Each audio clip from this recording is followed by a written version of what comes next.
Hey, this Hangout on Air is live. This is Joe Corneli calling in from Bedfordshire, England, although I was most recently in Seattle, so it's a little disorienting, but I'm back in England now. Charlie's here from calling in from Chicago, or the neighborhood thereof.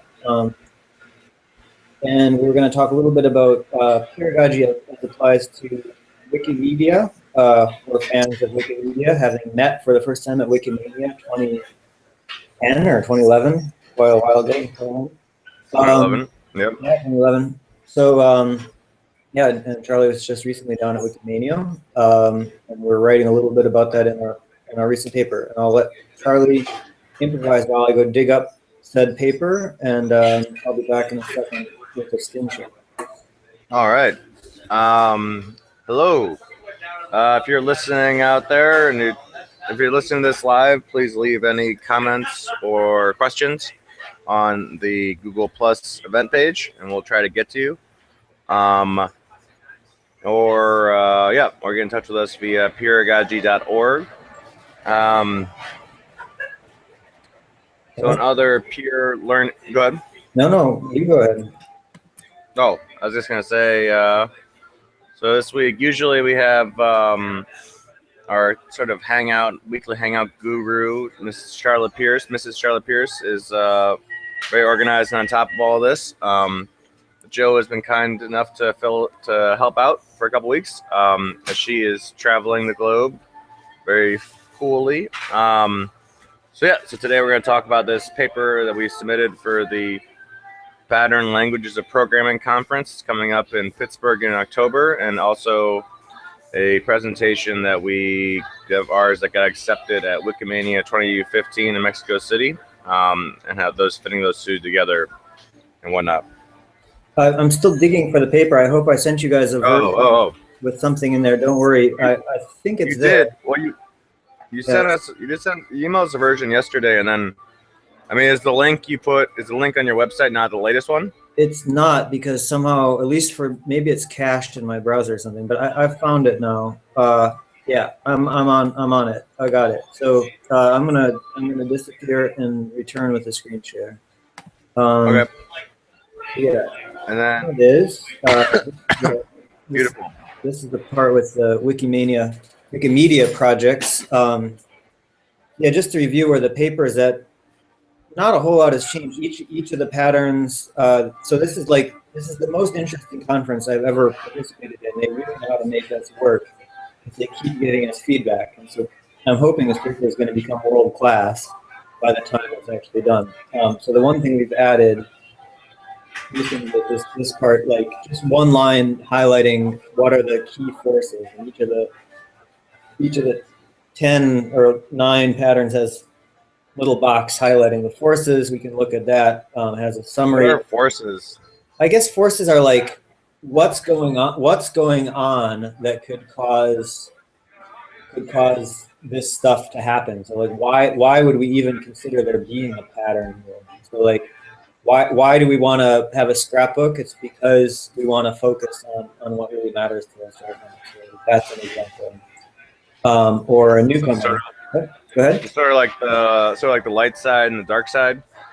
It's almost like the who cares, but like in advance. It's like got it. Why would you go to Starbucks? Because you probably want a coffee, or you want to get on Wi-Fi or something. It's like, what's the point? And so then you could have a whole story like, yes, I went to Starbucks, I ordered a coffee, they had great Wi-Fi as well, blah blah blah.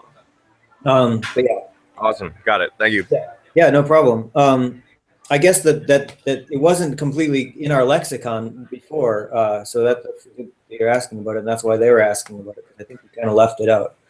Here, let me do one more just for fun.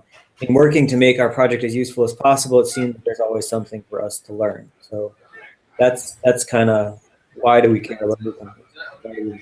So anyways, before we do that, this thing of case studies, it seemed like, so we've built all these patterns, and it seemed sensible to try to see, well, are they really patterns? Do they apply for anyone who's not us? And so one example where a lot of people are familiar, and we're also familiar enough to talk about it with some authority, I guess, not a lot of authority, but a little bit of authority, is wiki stuff. So everyone's used Wikipedia. We've seen a little bit of the behind the scenes and some of their other projects. So yeah, here's a draft talking about how Peeragogy, oops, I can't click on it because those are links. Okay, sorry. How Peeragogy applies around Wikimedia. So the first claim I made was that maybe I should say Wikimedia users are invited to contribute content almost on whatever they want. They're invited to extend the software or get involved in governance. And that this is somehow a pluralistic approach, and we could just say, okay, that's peeragogy. Maybe this is one place where maybe I will follow that link. This is maybe one place where the forces give a clue. Is like, what is peeragogy? Well, peeragogy is a bit like different people have different opinions about what matters, and they can all kind of find a way to work together anyway. There's a tension between being open and being specific and getting someplace, but we want to have a bit of both in these things projects. So that's my opinion. And if you have a different opinion, you can say, I've got a slightly different opinion about that. So that's fine. Say that one more time.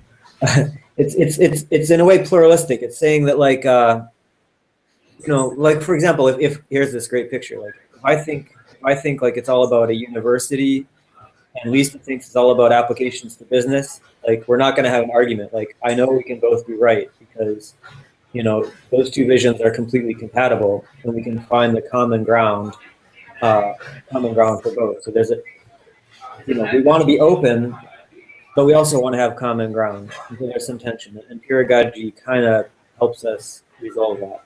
So I'm just saying that seems to be in effect at in the Wikimedia world, that, you know, it's not anything. You can't just like fill Wikipedia with hate speech or whatever, but if you find a way to contribute constructively, they're all for it. So I called that pluralistic. Maybe it's not the right word, and maybe this whole pitch about why Wikimedia is peeragogy could be improved, and that's where I hope your expertise on that would help. Because you know quite a bit more about the project there than me, I think. Then I talked a little bit about like Wikipedia newcomers and the resources we can draw on, and I talked about how individual users have a bit of a roadmap for progress.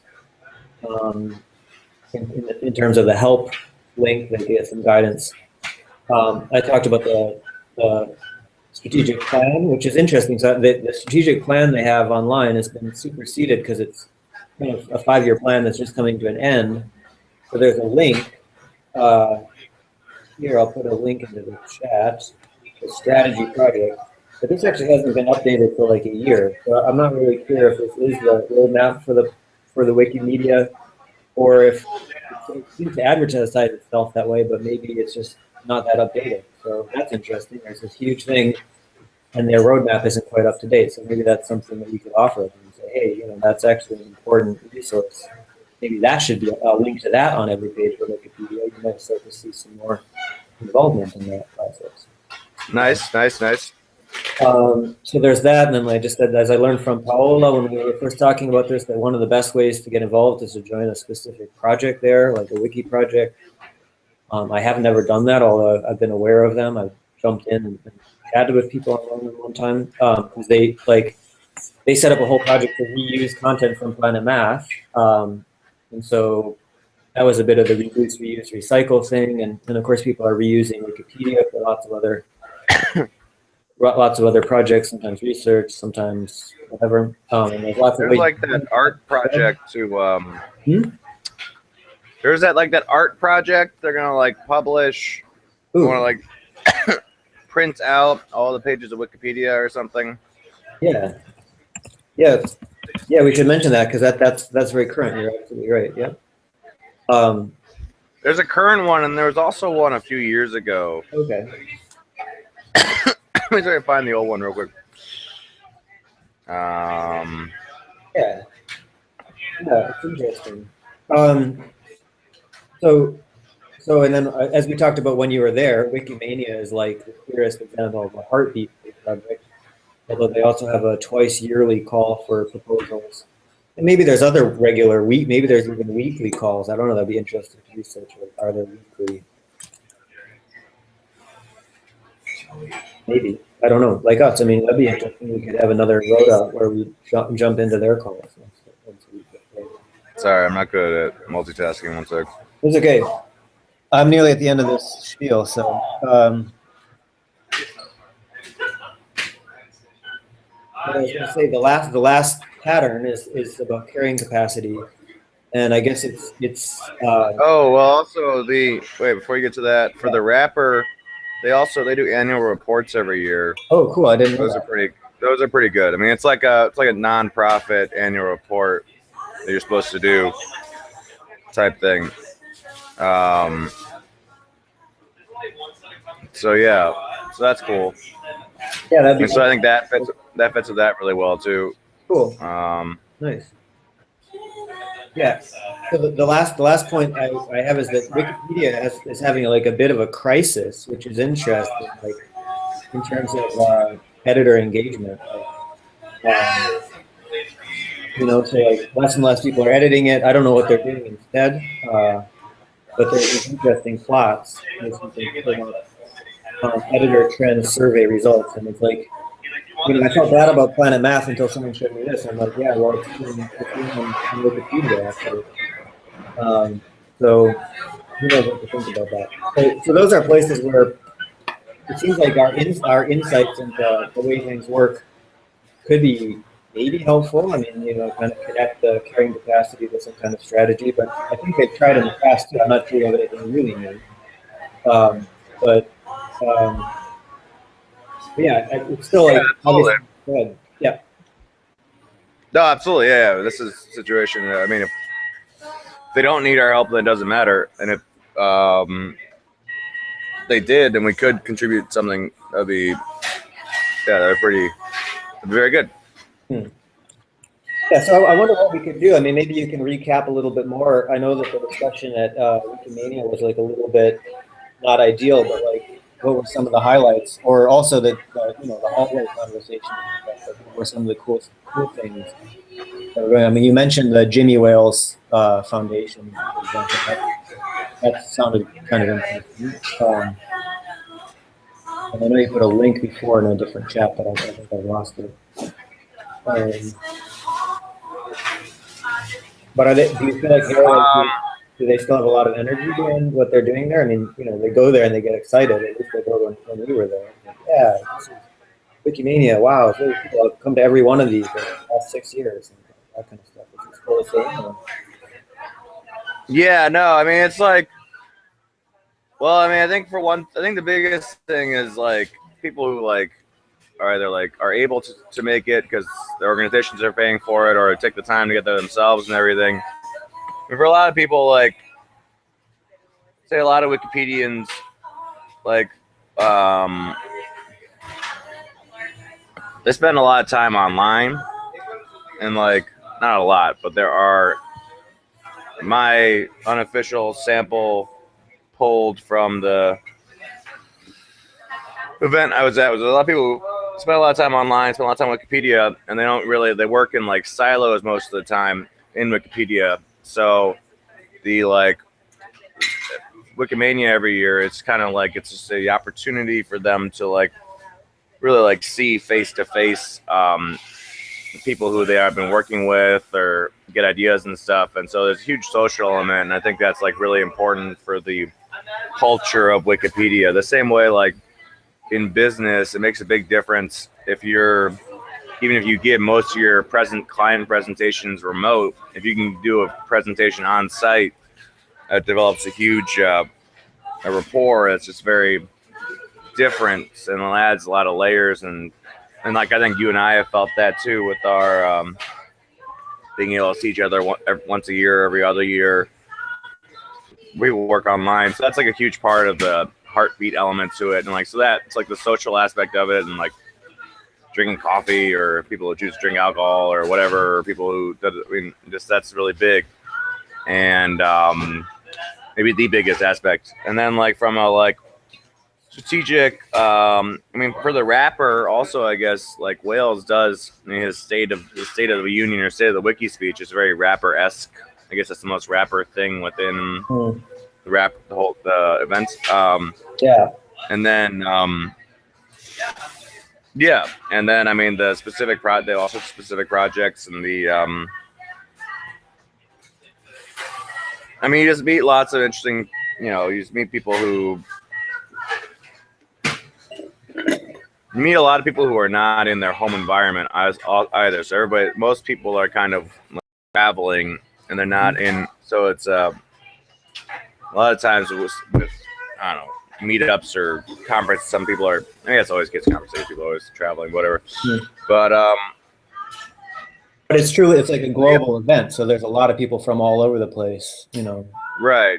Like there are people from Macedonia there, people from Japan there, people from other Latin American countries, people from Berlin, and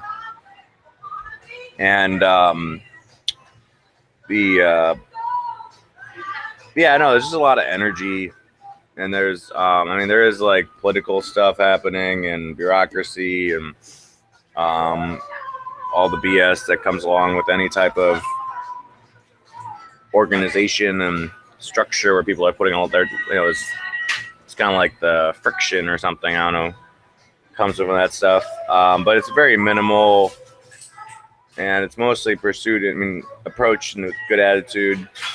One of the things I found when I was doing a little bit of research on this, and I'll ask you a question about it, was like, I was amazed. I was blown away actually by the number. I looked up like what's the gender balance in free software, and it said like 1.1%, like basically less than 2 out of 100 people are female in free software. And I was like, wow, does that match my experience? Or, geez, is that really true? I mean, maybe you pay more attention to those 2% of women, who are actually there. So like, it seems more equal than it is. But like on oh my God! Wow. Wikipedia, it said Wikipedia is not that much better. It's like 15%. So that's like like physics in the 80s or something was more feminine than like Wikipedia, probably. So it's like, and then I wondered if that was actually true in person for Wikimania, because like maybe women like would be more interested in traveling to meet each other and like spend time together and like see the world than men. So it could be like Wikimania is more like gender balance, and we wouldn't see an accurate reflection there. But anyway, I mean, I did not. It definitely did not seem like 2 out of every 100 people were women, or 15 out of every 100 people were women. It didn't even like cross my mind. I mean, if anything crossed my mind, it was more like, regardless of gender, if there were a lot of like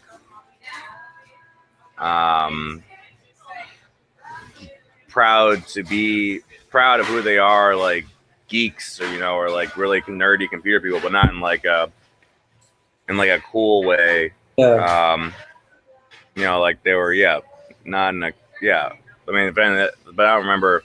I mean, I have no idea though. It'd be interesting to see the numbers. Well, wait, actually, here, unofficial data.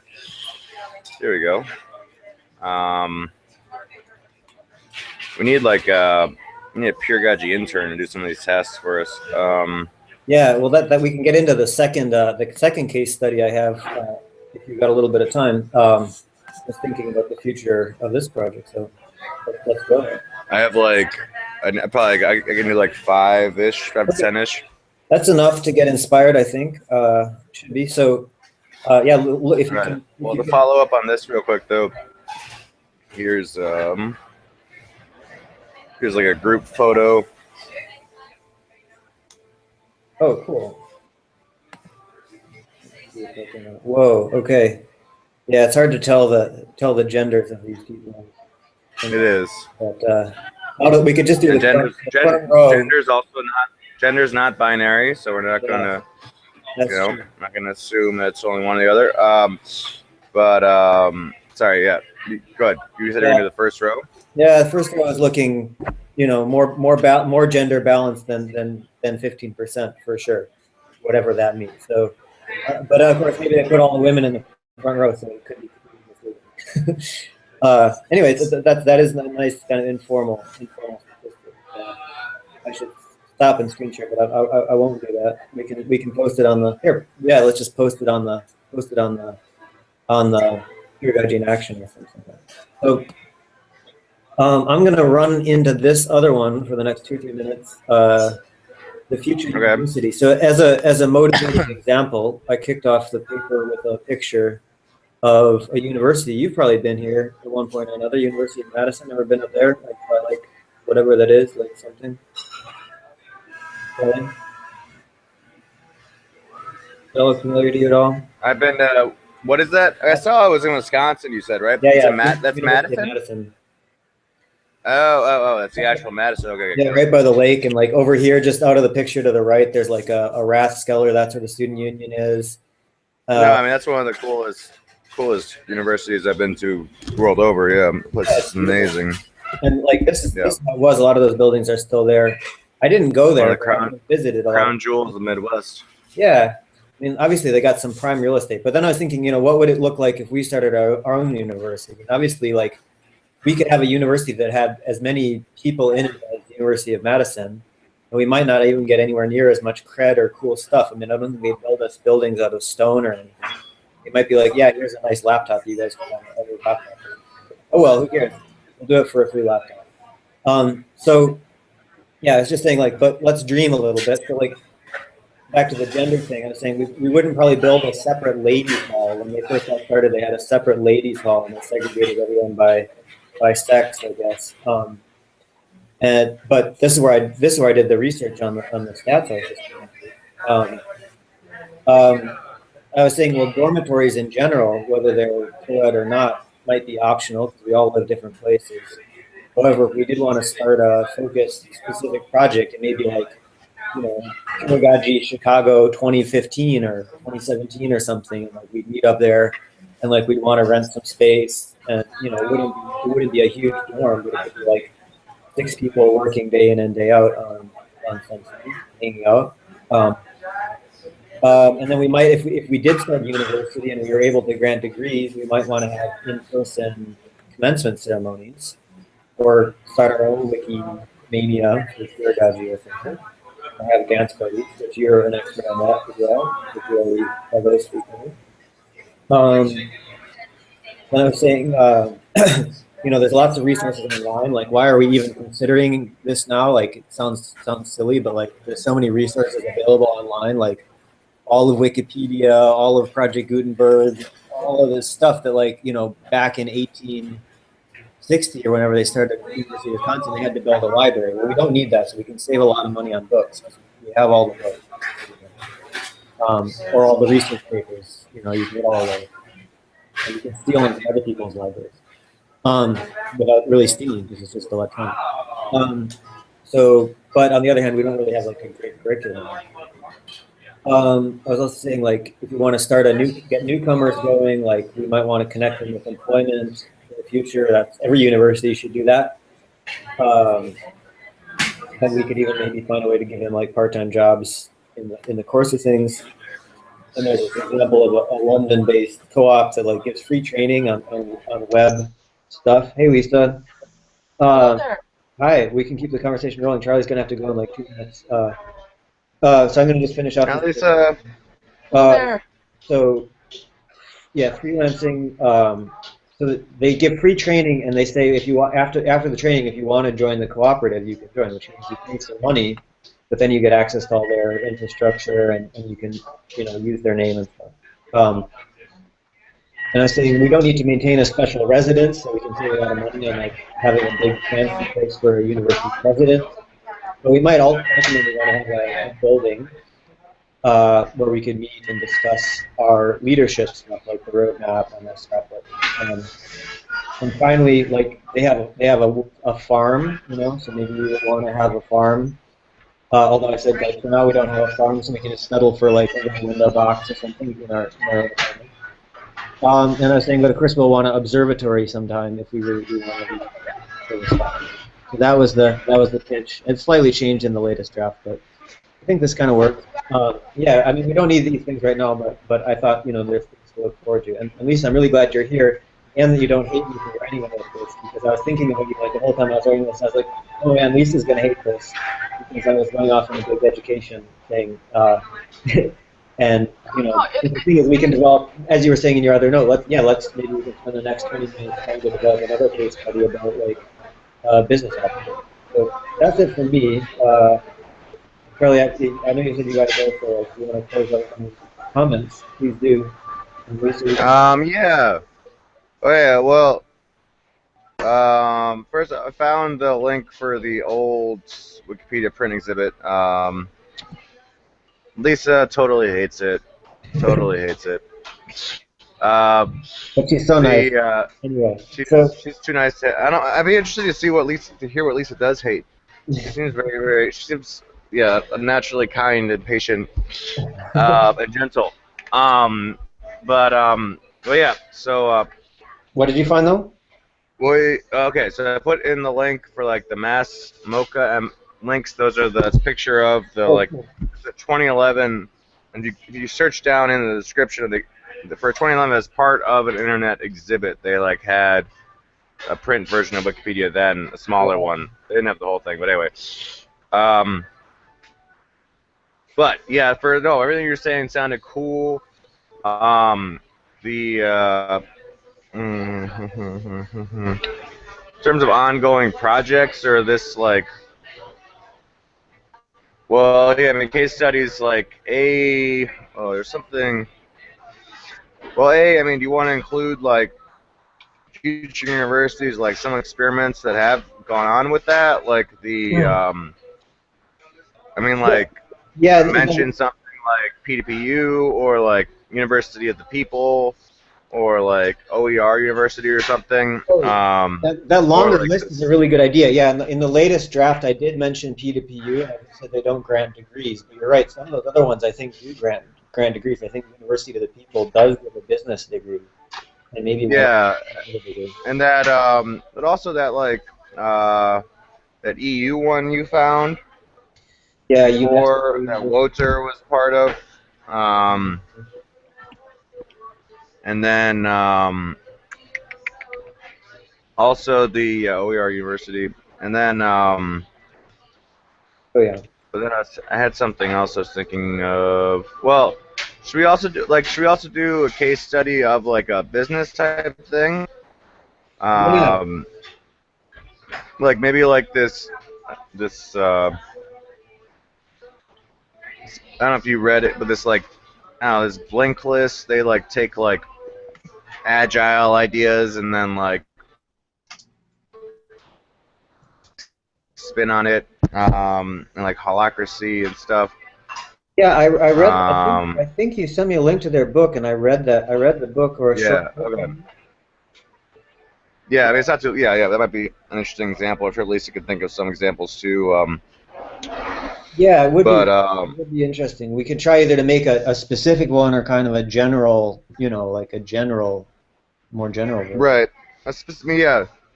The specific one with Wikipedia, I think that worked really well. Or also, I guess we could apply the same thing to like, I don't know, like the Free Software Foundation or something. Or maybe the Free Software Movement or some shit. I don't know. But that Wikipedia thing, that was really slick. I think if nothing, I'd say if nothing else, like these links, and then look at time too. You've been doing all the heavy lifting, the majority of the heavy lifting. Lisa's done a lot of work too. Thank you very much, both of you, very much for that. Some sort of business example would be cool too. It'd be a good like yin to the yang of the other two we have. Well, maybe we could even take this. We could take this founders and coders thing. That's another like concrete example. They're right down in London. Maybe I could go interview them or something. But like I'm really inspired about it. And it's true. I will admit, I've done a lot of work on this paper, but absolutely, like I want it to be done, and I'm tired of these people like asking for more revisions and more work. Like it's making the paper really good, but on the other hand, I want to just get on with my life. So like, that's one of the reasons I wanted to make this case study. It's like, okay, what are we aiming for? Like, what can we actually do with this? And that's actually making me pretty excited. So I am seriously looking forward to. If it's not Chicago 2017, I don't know. We've got to think about like, what is the next step, and maybe revisit our micro next steps in this paper one more time, and just say like, yeah, are we really heading in the direction we want to head in with these things? But those are good take-home points. I like that. Yeah, I don't want to keep you beyond your thing because I do understand the power of the vision. No, I just have one more thing to bring up. That's following up on something from.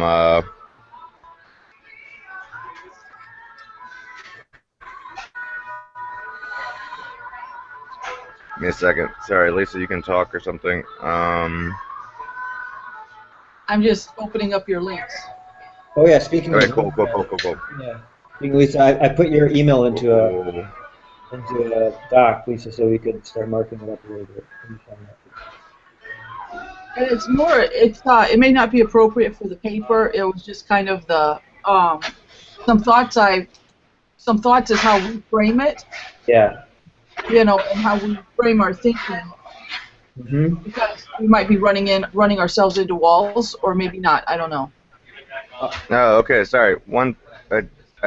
To interrupt you real quick, Lisa. Sorry. Joe, if you remember talking about the Open Dialogue UK stuff. Oh yeah, Open Dialogue UK. I sent them. We were talking on Valentine's Day. On Valentine's Day, we were talking about them, and I sent them a note asking we could review them. And then they just got. I'll just put it in the chat. I don't think we should put it in the general thing, but they just got back to me August 2nd. They got back to me about it. So yeah, we should follow up with them. Or I'll follow up with them. That might be something too. I don't know for this or not, but project in general. It would be sweet to get a case study from them in the book about how they're doing it, because they're very much. I mean, they're so much on this wavelength about peeragogy and peer learning. It'd be interesting to see how they're actually dogfooding that in their own process. So, absolutely, if you want to CC me and just say, hey, yeah, my colleague lives near London, and he's actually really interested in your stuff. That's fine. We could correspond by email. I'm really glad that he's interested. I mean, and we can also tell him that, like, pretty soon now we're going to have a new version of the book, so we'd love to send you a copy of the book. I'll put that into the freebie list, because I think that would be a good promo to send a book, get a new chapter back. That would be right, I think, so. Yeah, dude, totally. Nice. Thanks a lot. Okay, so yeah, I'll follow up with that, and then yeah, I got a piece. But yeah, Okay. Good times as always. Is the version we've been looking at the version of the paper you sent out? Like, I mean, I'm sure I have your email. So Yeah, it's from last night. I worked on it a little bit more this morning. Like, that's when I added the PPT stuff, I think, this morning. So yeah, it's getting closer, but I'll send another email around, and I'll try to upload it. I thought I did last night. But anyway, yep, I'll keep you in the loop right after this call. All right, sounds good, man. See ya. Thanks a lot for joining. Bye. No, thank you. Thank you. Okay, so hi, Elisa. I'm going to stop with this. You can check out my new scarf for a second. There it is. There we I got that from, there's a company, they sell, they don't specialize in scarves, but they specialize in underwear, which I didn't buy any of their underwear, but I was browsing their website thinking about it, and then I found a typo, and I said, hey, here's a typo on your website, and he sent me this as a present. So that's Peeragogy in action. Get you a free scarf, I guess. There you go. Oh, well. So that's me. Here is where'd screen share go? I'm going to screen share your document, and yeah. So yeah, what's up? Tell me what's going on. I know you were looking at the paper, and I read this. I commented a little bit on it, but then I was off with Charlie, so you might have to bring me back into your frame of thinking if you'd like to do it, or reflect on the stuff we were just talking about as well. We got 15 more minutes or something if we want to fill out the hour. So yeah, so it was just I might have missed some of the comments from the person about your paper, about the paper, the iterations of the paper. So it may not be as applicable, but it seems like we are doing something that is fundamentally different, at least with the relatively limited number of patterns that I've looked at and reading a little bit about how they're used. So I was just wondering if some of his comments aren't still a little bit based on the confusion of not understanding how this fits. Yeah. And Yeah. By the way, I think since you're becoming an expert on understanding the liberating voices, maybe we can maybe we could try to put in a little. I mean, I was thinking where would it fit, but like if we could find a little quote from that shows, you know, how they do it, how they think about it, and really illustrates kind of from their point of view or something how we're different. That could be a nice thing if we found a good illustrative quote from that. But I'm not sure if there is one that would kind of sum up their perspective. I think I remember you said you put one in another document you sent over. Do you remember that? I'm not sure. Anyway, of the context too, but yeah, because it's kind of the idea of patterns seems to overlook the idea of implementation, and the article that I linked in the email kind of showed the idea like this is the idea that, you know, you come up with the idea and it's a straight line from idea to implementation. And that's the area that it seems like a lot of these patterns tends to just overlook. Mm. You know, it was, you know, the idea that we come up with this idea and, you know, getting to that end goal is easy. Uh-huh. But the example, you know, you've probably seen where they show, you know, yeah, like that, where it shows, I just linked to just for that diagram. Okay. Oh, okay. There we go. So the idea that, you know, most people think the path is just that path, Yeah. where you are and where you want to be. So like the whole thing that that Changing Things book that I was reading was just basically like we are here, and it was coming up with the idea of where we want to be, and these were like massive social problems, right? Yeah. And you know, and it's important to identify that where you want to be. So there's a role of patterns in that context, but at least from everything I saw, it kind of just glossed over how to get from point A to point B. And our patterns are, regardless of where you are and where you want to be, Yeah. there's going to be something that involves people or something. Yes. And that's and what our patterns are about are, regardless of where you are and where you want to be, our patterns should be able to help you get there. Yeah, that's great.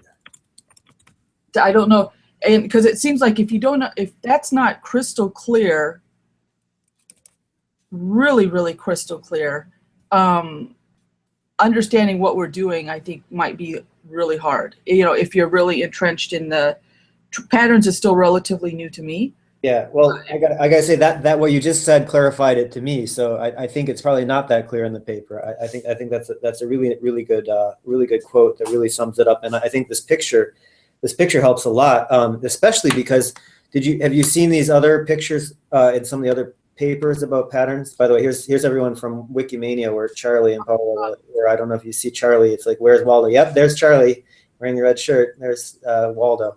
That's hilarious. That's so funny. Okay, so I don't know if you can find Paula. Good luck. Maybe they're together, maybe not. I think yeah, she's right next to him. Okay, so it's not that kind of giveaway. But what I was going to look for was Cole patterns, dynamics. Let's see if I can find something there. If there's an image, oof, no, wrong. Cole pattern. Pattern language. Gosh darn, so many other images besides the one I'm looking for. Well, I'll have to Google around, but there's basically the point is that his Cole, what's the name? Pattern. Well, it's Europlot. Let's try that. Cole pattern languages of programs. Christian Cole, so that may have been the problem. Christian Cole's pattern Europlot. This is worth taking some time till we find it because it's so relevant. Okay, so here's the guy. Let's see if we can find his Is this his homepage? Gosh darn it, where is the homepage? Documents, aha, design patterns. Yes, we're getting there. Towards a pattern language.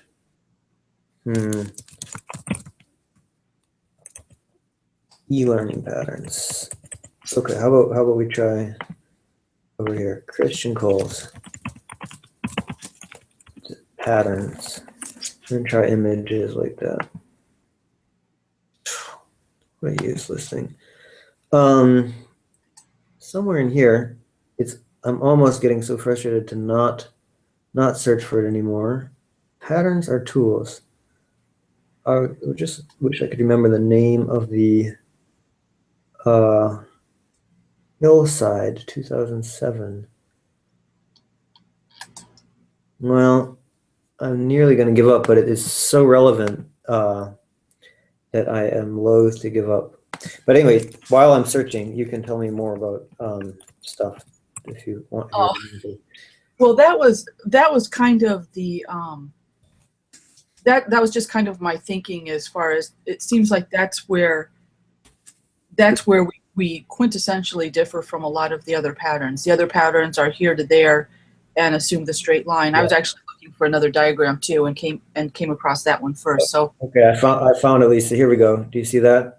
Yes. Maybe it's not big enough, but just like your map, this is Christian Coles's map, and it's like, this is the clean.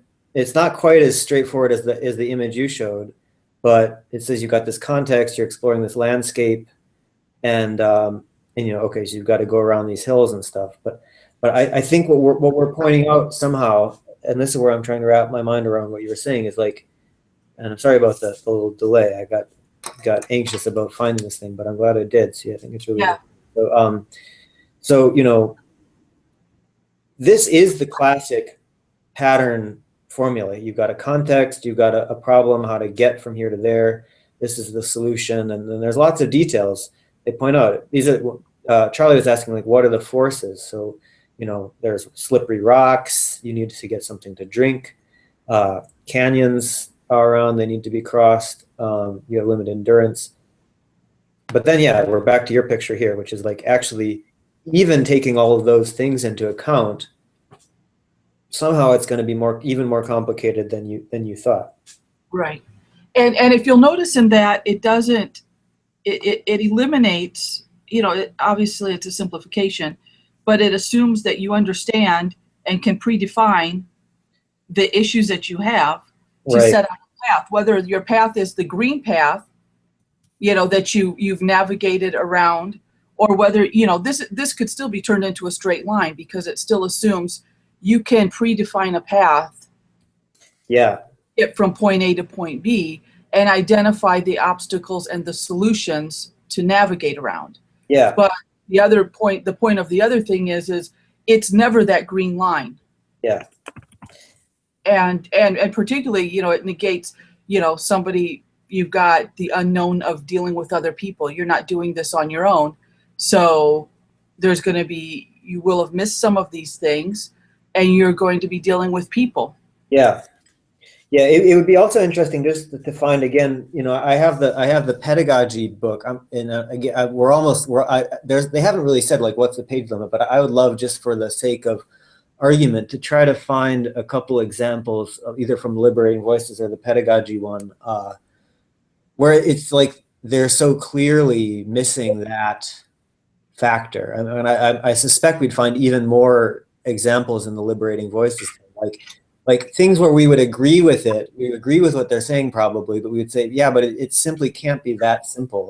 Like think about all the ways this could go wrong. Like really, there's so many ways. And that might be a place where we could kind of rewrite one of their patterns or something our way and say, okay, yeah, this is the context, but within that context, basically within the context of their pattern, probably we'd say, yeah, but in this context, you're going to have newcomers. You're going to have you might need a roadmap. You know, you might need all these things that we talk about, because actually, if it's not just you, you're going to have other people involved, as you're saying, and it's going to get messy. So, you know, I don't know. Maybe it's I don't know. I don't remember the examples from their thing, but you know, Yeah. I think that's the key, because when you look at the Liberating Voices book, it's the problems are so broad that it's trying to define solutions around. And, you know, actually the patterns are pretty long too. Yeah. But that's what really made it more clear to me in going through that, is why I kind of have focused on the idea that these are great big solutions to big problems. But, you know, realistically, they're never going to come together just based on these patterns. Yeah. Because the solutions are, you know, it's like, well, we want to solve hunger in the world.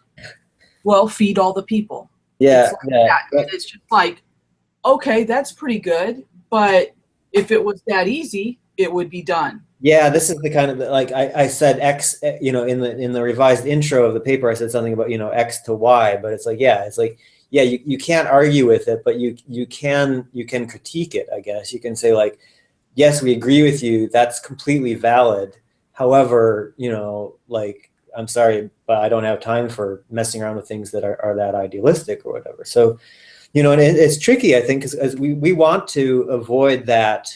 We want to not fall into the same trap that we've noticed, especially now that we've spent so much time noticing it. So, you know, I think this is like with our project, and you were listening to, I think, the last little bit of me talking about the future university, where we were chatting about that, and it was like, and I actually really would strongly support us coming up with a number of other alternative case studies. And I love the future university one, but I'm not going to cling to that as like the thing. And that reminds me of another thing I put into the Google Plus a while ago about serendipity, that this image reminded me of. It's like, if you imagine, this is actually the perfect image to illustrate that post I put in the Google Plus. It's like, if you imagine that it's all driven by, I want to say, I don't think it's quite values driven, because that's what Doug has been saying. I think this guy has been talking about something else. I think it's not quite values driven. We'd have to look at the post. Let me see if I can find it. Oops, where'd it go? Peeragogy in action. Peeragogy in action, communities. I'm logged in as the handbook, so it's a bit confusing. Come on, oh, here it is. Okay, yeah, this one. Okay, tinkering versus goals. So when you talk about serendipity, that's how I found it, because I was doing a bit of search about serendipity. Oh, dear me. Okay, so let's see. Thwarted, fastest. Well,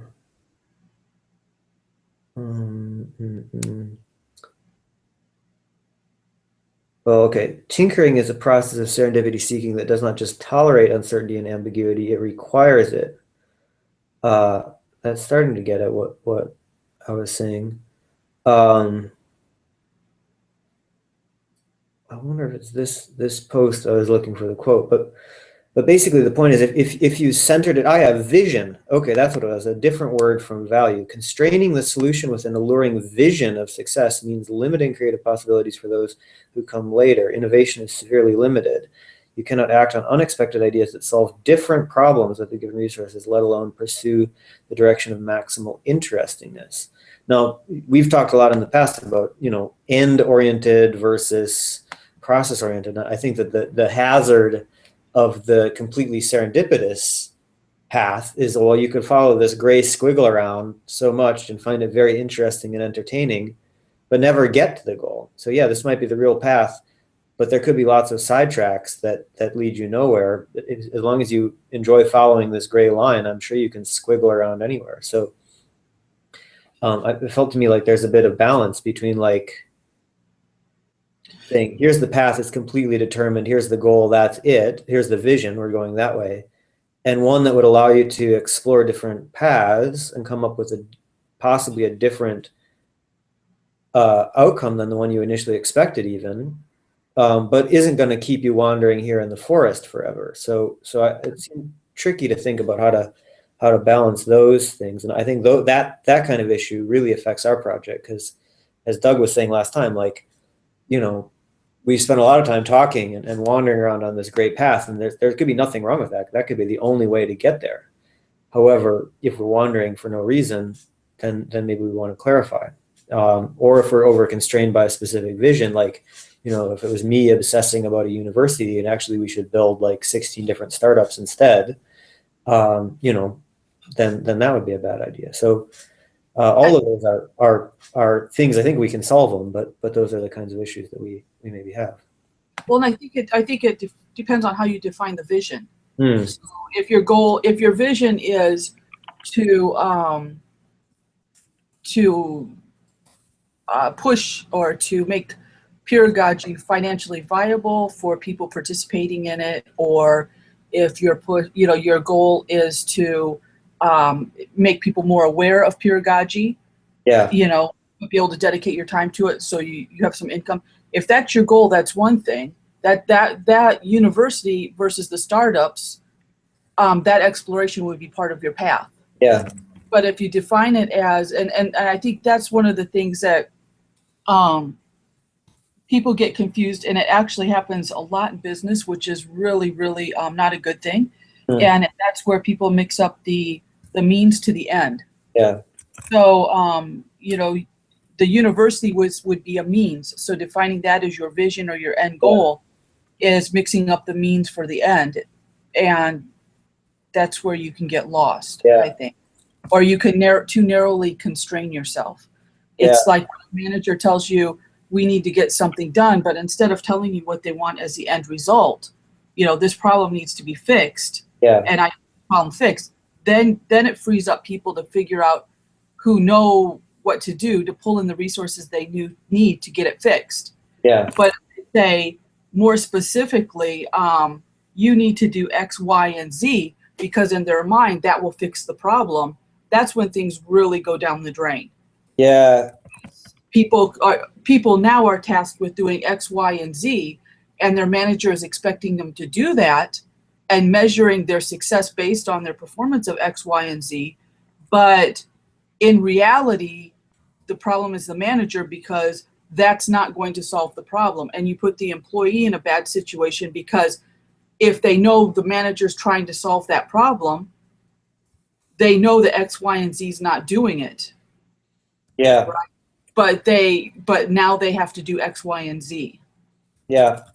So, that's where good communication comes into play, but it comes into psychology and mindset of the manager first and foremost. Yeah. So, and that's a switch that gets flipped in business very easily from a culture standpoint that can really have significant consequences.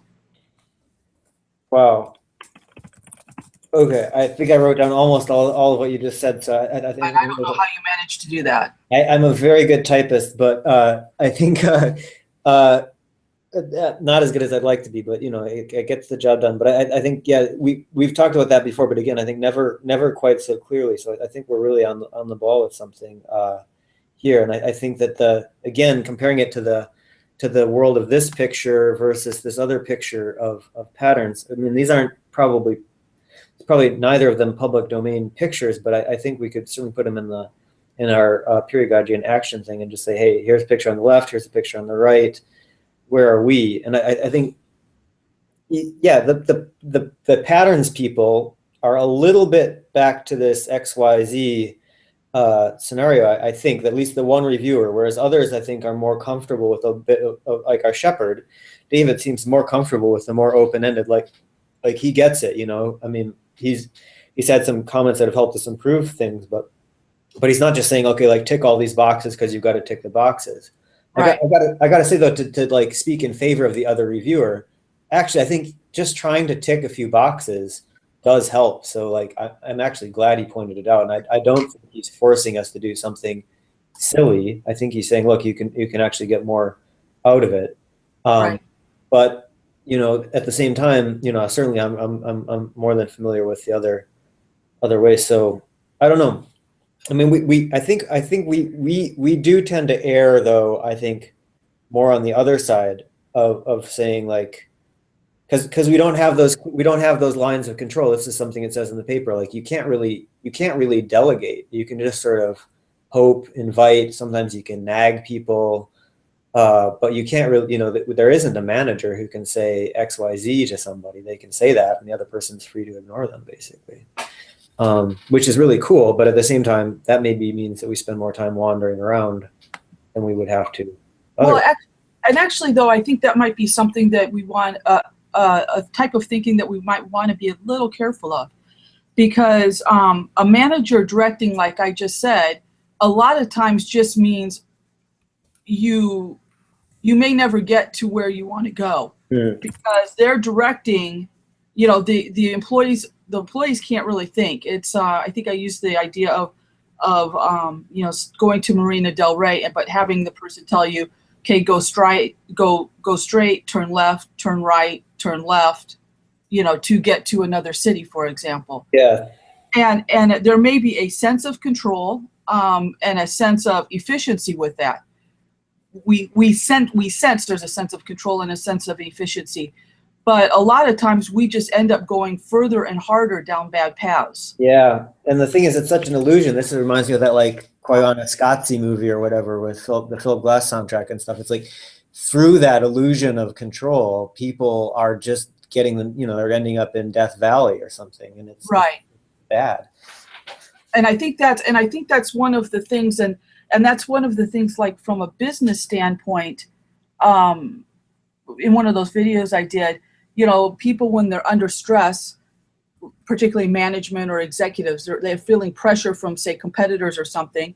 When we feel like that, it's almost innate that we start to want to get control, right? We want to control the situation so we can kind of relieve ourselves of that stress and maybe feeling like things are out of control. But in actuality, when it comes to executives and their employees and management, trying to get that sense of control, and maybe putting in structure to give them a sense of control, is probably about the worst thing they could do. It's throwing themselves under the bus. Yeah. Because instead of tying down their employees and trying to get that sense of control and all of that to make themselves feel better, they think they're doing the right thing because they feel better. But in all actuality, they're tying everybody in knots. Yeah. When it comes to problem solving, creativity, and everything else that they need to get themselves, get their organization to be able to move and respond to the market better and more efficient.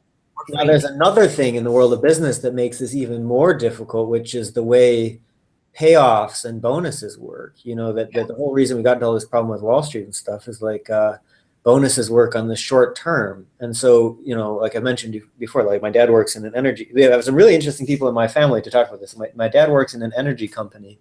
My sister works at Amazon, and Amazon's just been completely lambasted in the New York Times. I haven't had a chance to read it yet, but I saw there's a newspaper saying just how miserable the employees are. So I feel like I got to call my sister immediately and be like, are you okay? I'm sure she's fine, but it's like, it sounds like a very stressful place to work. And it would be interesting to get your opinion to see if you would diagnose them doing this, or if there's yet another kind of failure that the article is portraying. I don't know what the truth is. But what I was going to say was about the energy company and stuff is like, people's bonuses are based on performance this quarter.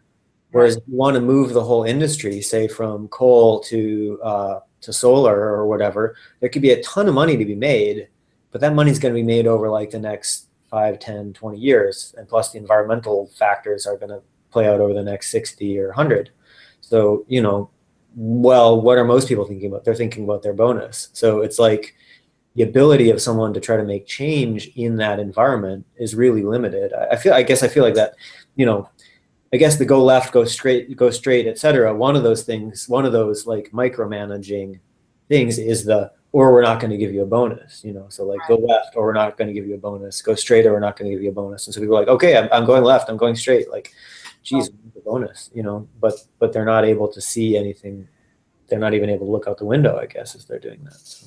Well, what's interesting, and and I hadn't tied this to the energy situation in the United States, but we already saw that, and we lost our dominance in the auto industry because of that very thing.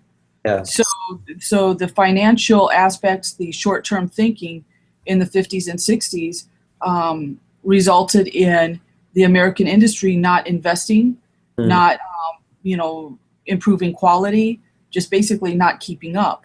And we're blindsided by the Japanese, then later Germans and stuff like that. And the industry now, maybe has caught up, but the impact has been huge. And it should be a really big red flag, and it is to me now that you said that the same could be going on in the energy industries, because China and some of these other companies are investing in these new technologies. Yeah. And we're not, and we're not, because like you said, the incentives are messed up, and we've already seen it happen catastrophically to one industry, but we don't even have a big energy industry right to speak of here. It'll be something we don't even have, and so when it happens, it'll be even worse. Yeah. So I would say that, because I got a little bit of blue chips in that area, it may not be quite as bad as you're portraying, but it may be a lot worse than I'm thinking as well, even misled by the degree of insider information that I have about it, which is like, yeah, it's interesting. All of these things are based on these kinds of illusions or something as well. It's like, I don't know. I'm not saying that you or I has more illusions than one or the other. I'm just saying that like it's very hard to know what the facts are, and I think people make decisions based on, they make decisions. This is the Donald Rumsfeld thing. They make decisions ultimately based on what they know, and they leave out all the stuff they don't know. And in fact, they don't even think about what they don't know most of the time. So, that's risky business. One of the things I specifically, let's see if I can remember it. Oh, I've had so many different thoughts on this last 2 minutes.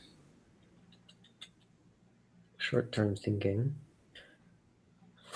Oh yeah, about the Japanese industry. So in that Pixar book, which we both looked at, they talk about the impetus to create the continuous improvement methods, and I guess that continuous improvement stuff is what got Toyota, into the head of the pack there. And I guess later in the book, he's saying Toyota didn't maintain dominance because they screwed up here and there, but getting into the position they got into was through the continuous improvement thing. That's all I wanted to say about that, I guess. And it's really different from the industrial.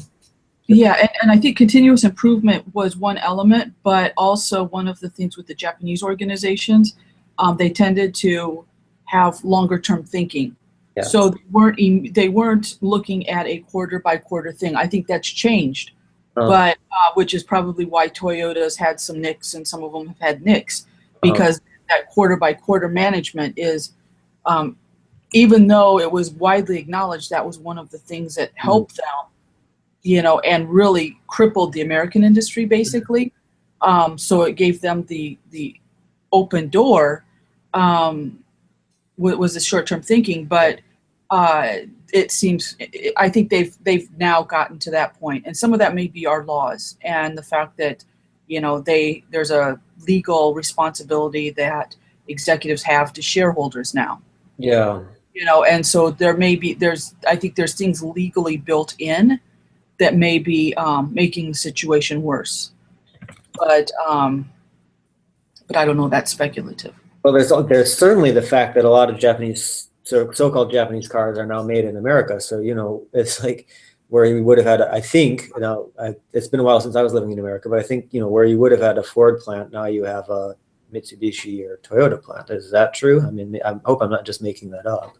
No, there's a lot of American manufacturing going on in the United States. In fact, one of the things that was questionable is the American industry said in their initial defense when the Japanese came in, there was a lot of things, but one of the things that was kind of being discussed was Japanese workers, work harder, they work longer hours, they're more motivated. Americans, there was some question, believe it or not, that as to whether or not Americans could build cars as well as the Japanese did, due to cultural factors and a bunch of other things. Wow. So when Honda came in and put the first plant in the United States in the mid to late 80s, that was actually a really huge deal, because what it was, because of those question marks, like Yeah. the American industry. It's kind of the American thing too. We don't have the workers, we don't have the culture, we wouldn't be able to make cars that well. So when Honda did that in the United States and demonstrated that, American workers could in fact make cars as well as Japanese workers, yeah, that was a big deal. Yeah. So yeah, there is a lot of manufacturing going on here by Japanese auto industry and Americans, and they do import some cars too. Mhm. American industry, vice versa. There's U.S. manufacturing here, but they also import a lot Mhm. from Mexico and Canada and other countries too. So Yeah, Canada has more of a Japanese, I think, more Japanese population than like Japan or something, or like the biggest Japanese city outside of Japan is someplace on the west coast of Canada. I don't remember exactly, but anyway, all of this is making me wonder, like if we could use some of your expertise about the transportation industry and do a kind of I don't know, like an industry-wide case study of just focusing on that sector or something. Like, I'm not quite sure what it would look like, but transportation is something that's at the kind of intersection of like the public sphere, because there's roads and city contracts and metropolitan transport and private enterprise and private consumption. So there's a lot of things going on there. In Britain, there was before the roadways, there was a huge railway boom. Yeah. I think that's happened in the U.S. in the past as well, but really big here. It was like everyone wanted to own a bit of the railway because that was the future. And some people are thinking that the world of the internet is just kind of repeating those same tropes. So I don't know. That's a thought maybe to develop later as an industry-wide case study, as opposed to a micro case study like a specific business. I'm not sure if it would work or not. And I want to look at Amazon, because you were saying your sister works there, and I think it's really interesting too. Though is I a couple years ago I heard a guy, he worked for HR for Amazon. Yeah. And I don't know how true this still is now, but he was describing the culture, and he's HR, so Okay. it's not always accurate, but sometimes he was talking about how anybody can speak up in meetings. Yeah. And That's true. and things like that. And so I think sometimes too, these creative environments, and this is maybe something that our work in Peeragogy can help with, is the creative environments, because they lack the structure. There's fewer boundaries. It can be harder, or it can feel harder to work in a lot of times,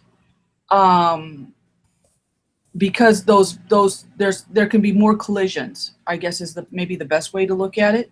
If everything's being directed, you're lining up and you're just going, like in a more hierarchical situation, and there's boundaries put around it, that there's fewer collisions. There's less opportunity, but there's fewer collisions. But I think the creative environments and collaborative environments, there can be tendencies to collide. Yeah. And the management has to be different, but even more importantly, the expectations for the people set up by the management have to be different. Does that make sense? Yeah. So management has to be okay with the uncertainty and the creative processes that are going on, but people have to understand that they can't expect straight line sort of processes too. The process is going to be tangled. It may seem like you're going backwards before you go forward, but you may find out you are moving forward all the time.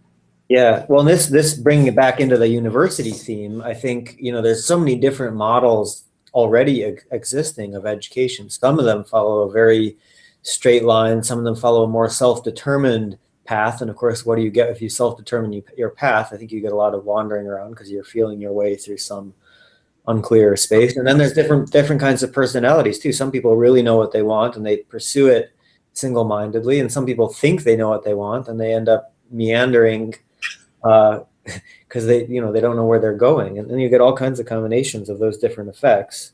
So yeah, things are going to get a bit complicated.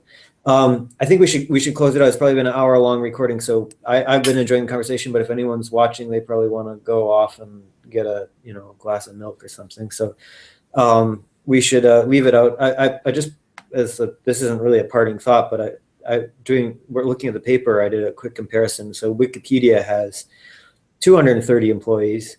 Amazon has 150,000 employees, and Tencent QQ has, I think, 30,000 employees. So Wikipedia is certainly doing something quite well to get on this list with only 230 employees, but I don't know if there's anyone else with that same thing. Maybe eBay. eBay, I don't know how many employees they actually have. Probably not a lot. I mean, more than Wikipedia, but they might not need a whole lot because they're very crowdsourced. Yeah. That'd be an interesting statistic to pull up. And looking a little further down on this list, maybe Twitter. I don't know how many employees they have, but or Reddit. I mean, these ones they're kind of new. So it is possible for people to have a big impact. Small groups of people have a big impact. I think that was one nice take home from the Wikipedia case study. So yeah, any other closing random thoughts or not random thoughts from you, Lisa? Otherwise, I'm going to stop it after you say. No, that's pretty much about it. Cool. Thank you. I'm just writing in education. Yeah, so I don't forget about that. I hope if we ever read these chats, but I'm going to make sure I save the chat. I'm going to paste it and send it into the email right now. Thanks a lot for sharing your thoughts on this. I think I was really glad that you commented on this picture because it came through to I use a text-based email client. And when it came through, I thought this was like an ad. I was like, oh man, Lisa's getting spam ads and they're asking me if I have a predetermined career path. I will ignore that part. But that was like the most important part of the email. So yeah, that was the purpose of it mostly. And okay. Oops. I'm glad that I got the multimedia feature that allowed me to make sense of it. But you had some other comments in here that I thought were worth hanging on to as well, that we might want to consider blowing this up to be more about collaboration and a tool to help manage collaborative environments in these different settings. So I think it is that. I think maybe we need to make it clear that although we're taking the university as a kind of inspiring example, one of the best things about the university is it's very inclusive. Like you have a whole business school, you have a whole mathematics department, you have a whole earth sciences department, you have the groundskeeping, you've got the infrastructure, all that kind of stuff. So, so university is already meant to be holistic, and within it, there could be lots of case studies. So I think that's something we can say in the current paper, even if we don't dive into all of the case studies right now. So I'll try to make that a take-home point for the writing process. But yeah, like I said, by email, I'm gonna put that onto a back burner because I'm writing another thing for work right now. So. Okay, well, hey, thanks a lot. Where'd the button go to stop the thing? I'm going to stop, sign off. See you later. Lisa, and bye if anyone's listening. This is the kind of thing we do every week on Mondays at around 6 o'clock if you're in England or Europe, and around, 10 o'clock if you're on the west coast of US, and other times in other places. And if you're someplace weird like Australia or Nepal, just get in touch with us by Google+. We can meet with you at your convenience. We would love to do that. Okay, thanks a lot. Let me make sure I'm stopping broadcast. I'll make sure I actually save the chat, and I'll talk to you all next time. Bye.